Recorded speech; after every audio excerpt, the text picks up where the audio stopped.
Welcome to another episode of The Dissection. The fallout from the Matodzi affidavit continues. There are allegations and there are refutations of some of the accusations that are made in the affidavit. For the first time, an accounting officer at the Treasury has been dragged into allegations of corruption relating to the VBS Mutual Bank scandal. The former Director General of the National Treasury, Dondo Mogajane, is accused of pocketing 1 million rands in bribes from VBS Mutual Bank. Right. So the allegations are coming from this very same affidavit that was written by Tshifiwa Matodzi, the former VBS chairperson and the mastermind of VBS Bank heist, so to speak. If you've been following or you're just new to the story, you know that he was sentenced to 495 years of imprisonment after pleading guilty to corruption charges. These 495 years, very dramatic, but the reality is that he's only actually going to serve 15 years in prison because the sentences are running concurrently. Right. Now, the details of this affidavit are that I'm saying this name wrong. Mogajane. I'm just going to say it Mogajane. I think that's how you say it. Mogajane received the funds allegedly to keep municipal investments in VBS against the Municipal Finance Management Act, because that act states that municipalities cannot invest in mutual banks, right?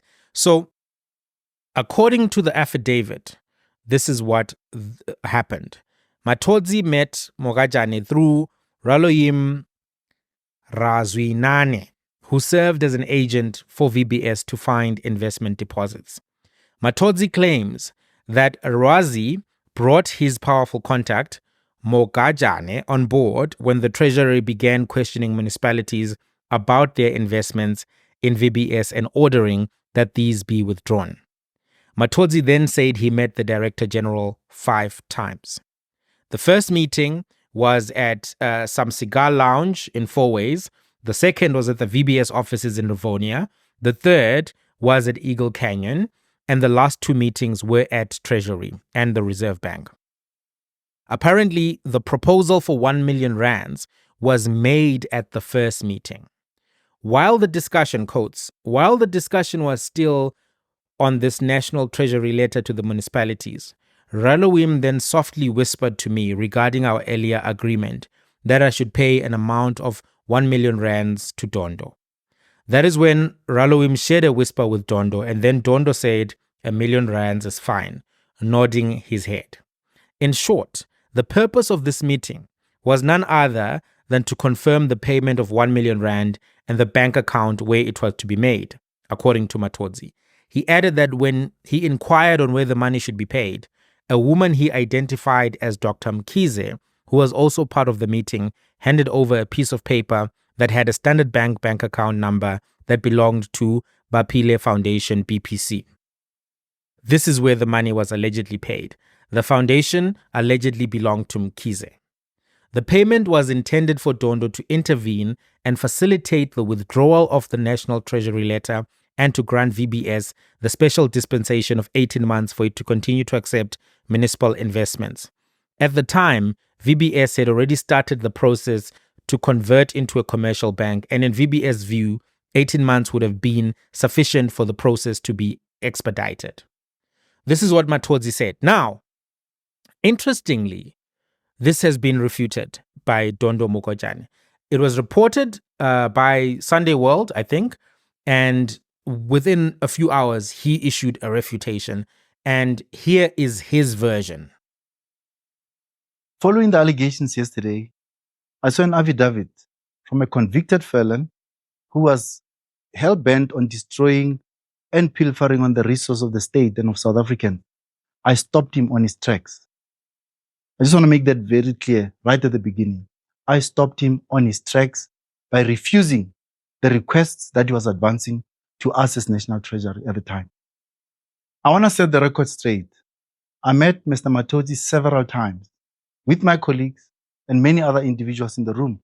And every time I said to him, no, no further investments with municipalities in South Africa, as per the August 2017 instruction note and the circular that we issued to municipalities. He conveniently forgets, with all of the meetings we had with the VBS management at the Treasury building, with the PIC in the room, in other meetings that we had, including the Reserve Bank, where we made it clear to him that you cannot continue to invest in municipalities or continue to take deposits from municipalities. It was very clear from us. We were so concerned about the actions of VBS that I filed statements and affidavits with the Hawks dating from around 2017. You have to register or deposit with institutions as per the Banks Act. VBS is not established as per the Banks Act. It's established as per the Mutual Banks Act, which these are two different things. It's on those bases that we brought the Reserve Bank in. It's on those bases that we started engaging in these several meetings that we had, how best to regularize VBS as a bank, not as a mutual bank, as a bank that can then be authorized to engage with municipalities. So we stopped and we said to him and to VBS management, you have to scale down all of your operations. You have to stop taking deposits whilst we want to regularize your bank as a bank established as per the Banks Act. Now, that didn't materialize. Later on, we found that it was worse than we thought, because as we now know, years later, that actually this was a scam that was aimed at defrauding South Africans. We did not know this in 2017.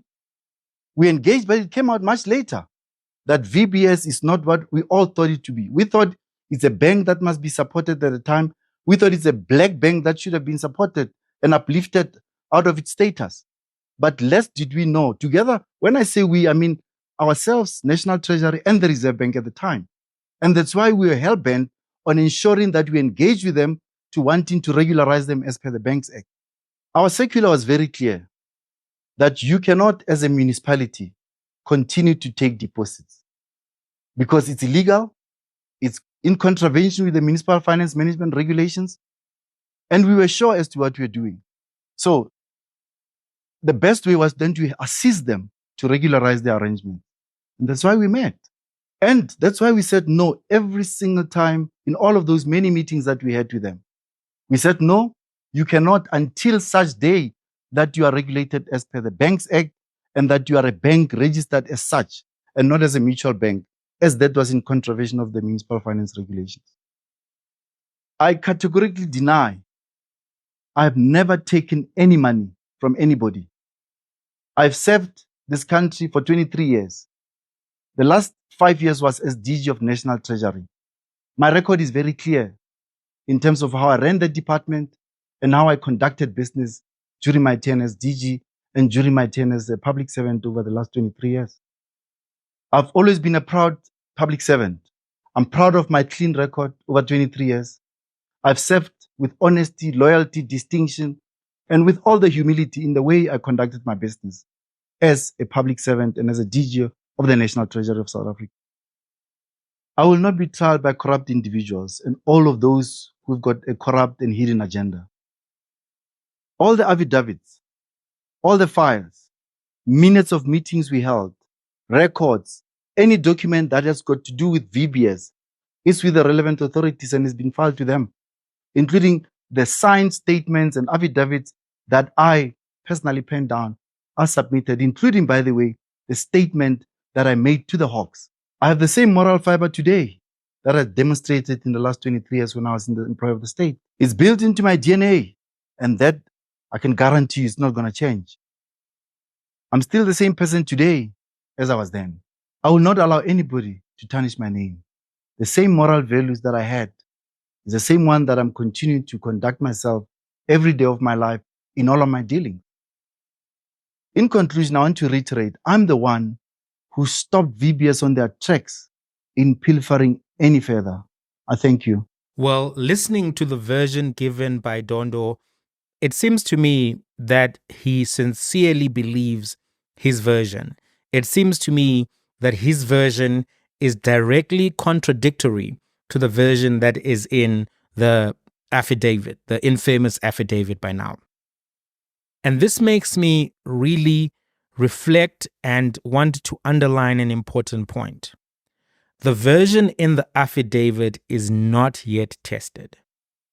It is not biblical truth, and in some respects, it may be a self-serving document from somebody who we already know is of questionable character, of dubious strategic means, which is to say that he will do and say things that serve his interests, which is why he's in jail for 15 years for masterminding the theft of 2 billion rands. Dondo seems to be saying everything contrary to, in terms of intentions, in terms of bribe, in terms of his role in all of this. He says that he was blocking it. There may be a motive here to even frustrate him and take him down, even though he didn't do anything. 23 years is a long career. It's if there was no blemish on that career, these kind of allegations can then be a blemish, preventing any further, progression in other spaces, and also, can be defamatory. So it's going to be important for all of this to really be tested in a court of law. Oral evidence is very important in the law of evidence because it allows for the witness to be cross-examined, re-examined, and for us all to assess demeanor, to assess the version, to give all of the people who are implicated and accused an opportunity to probe at that version as well, to call other witnesses who can then attest to different things. So all I'm saying is, right now, if I listen to the remarks of somebody who worked at National Treasury for 23 years versus the remarks of a convicted criminal, which are only in an affidavit, which was typed out with the help of lawyers and prosecutors, I will lean on the version right now of Dondo. He seems to be telling the truth. I don't know if he seems like he's lying or not. Obviously, if we were to see a bank deposit from VBS to a standard bank account owned by Mkhize, then that becomes a different story. Then Mkhize would have to then explain what that money was for. But I think what I'm trying to also get to is that there's a necessity for this actually to be accelerated, to charge everyone named in the affidavit, go to trial as soon as possible, and let's see how those things are tested. Because if this just lingers in the air for 4, 5, 6 years, I think it hurts. Some people could even die without clearing their names. And I think it's going to be important for this story, because it implicates so many people, for it to move much faster than it has been moving thus far. So it's not technically possible, actually, what I'm talking about, because you can't jump the line necessarily. But I think that it's something that must be looked into by the Minister of Justice to say, hey, if these people are charged, we need to jump this up so that this trial can happen, because it deals with so much. It deals with a large amount of money. It is potentially one of the biggest corruption scandals. I think Steinhoff is still a bigger corruption scandal because of the scale, but I think VBS is up there in terms of the scale of corruption, the harm to the victims of this particular scandal, and the political implications, all of the political names that are being mentioned, from the ANC to the EFF and others. And now, potentially people who were working at Treasury at the time. So we need to get closure. We need to understand. And those who have done wrong things need to be held accountable. But I don't know what you think about the version that you heard from Dondo and the version from the affidavit. Which do you believe? Let's have a conversation. This is still unfolding. I'm going to do more content on it. I'm printing out the affidavit. I'm going to go over it.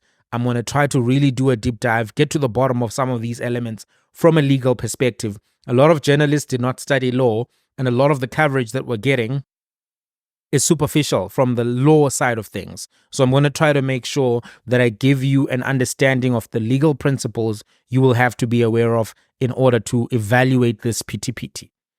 If you want to evaluate this thing piti-pitically, legally, I got you. Till the next one.